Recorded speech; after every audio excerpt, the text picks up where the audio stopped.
छठ का फैशन भी 40 साल में बदला। पहले हल्दी सी रंगी धोती थी, अब कलरफुल साड़ियां पहनती हैं व्रती।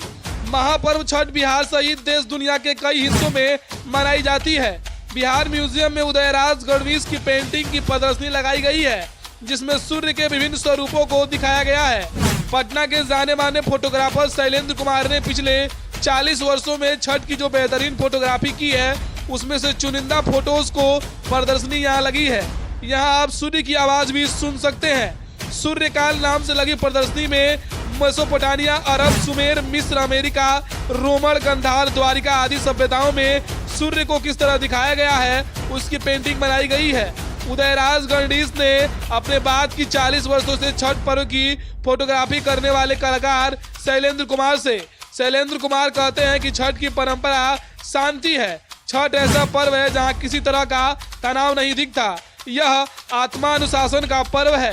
छठ की फोटो दिखाते हुए शैलेंद्र कुमार कहते हैं कि ये बड़गांव की फोटो है, लगभग 40 साल पहले की। इसमें देखिए सभी महिलाएं एक जैसा वस्त्र पहनकर सूर्य को प्रणाम कर रही हैं। तब यह परंपरा थी कि सफेद धोती को हल्दी से रंग कर पहना जाता था और छठ किया जाता था, लेकिन अब बड़गांव में भी परंपरा बदल गई है।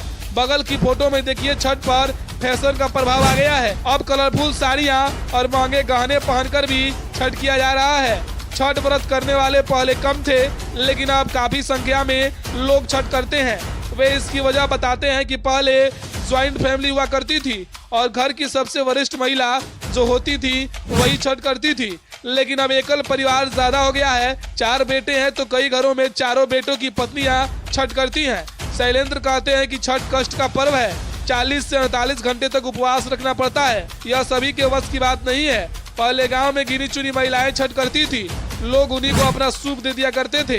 वे सूप करने को तैयार भी हो जाती थी, लेकिन अब समय बदल रहा है। पटना में भी गंगा किनारे रहकर छठ करने वाली व्रतियों की फोटो से लेकर फल्गु नदी में छठ करने का फोटो काफी मनोरम है।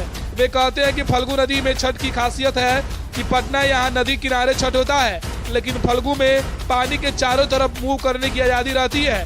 2-3 साल शहरों के छठ की फोटोग्राफी करने के बाद गाँव के छठ को कवर करने में निकल गया।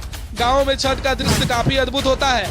बैलगाड़ी, टम ट्रैक्टर से लोग गाँव में आते दिखते हैं। एकदम मेला का दृश्य लगता है।